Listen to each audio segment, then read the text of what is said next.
Aduh. Syukur. Syukur gundulmu atas kuwi.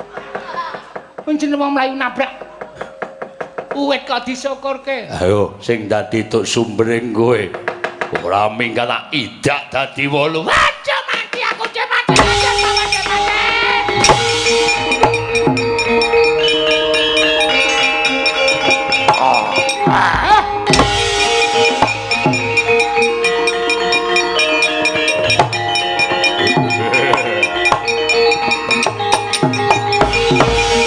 Ora dalah sabda pancen digdaya. Apa dikira aku kalah karo kowe aturke kaki guru bapakku mbuh dadine.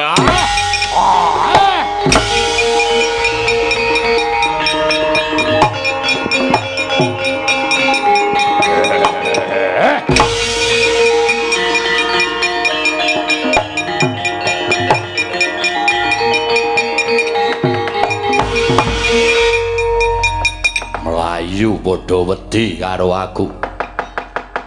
Mongso iso menang mungsuh aku, ayo kowe arep ngandhake sapa tak ajangi jembar nang kene ya.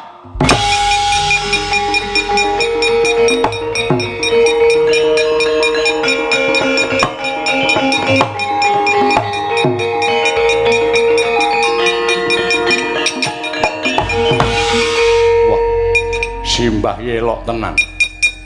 Kok iso dadi buta semono gedene pusakane apa, Mbah? Kowe nek takon lakoni ora bakal kuat. Kowe iso dadi buta sing luwih gedhe saka sing aku dadi mau. Syarate poso 190 dina. Kowe hitungan Jawa ngendi? Ora nggo hitungan Jawa, kowe gelem ora nglakoni. Lah nek kepengin ngelmuku kaya ngono kuwi kowe poso 190 dina. Terus setengah tahun ora kumpul wong wedok. Kuat ora? Walah kuwi berat. Nek kuat kowe nglakonono, nek ming malik buta luwih saka gedene kuwi mau iso nglakon. Ya, nek wis rampung kuwi nglakoni tapa ngrame. Tapa ngrame iki mlaku karo sikile ditaleni tempolong. Menting grudak dadi ora ana wong sepi ngono ora ana. Tapa ngrame iki tetulung marang sak pepadaning urip. Tetulung karo sanak sedulur, mitra kawruh, tangga teparo, yen perlu wong liya mbok tulungi. Monggo tanpa pamrih. Kuwi tapa ngrame. Suwene 5 taun. Wah kok le abot.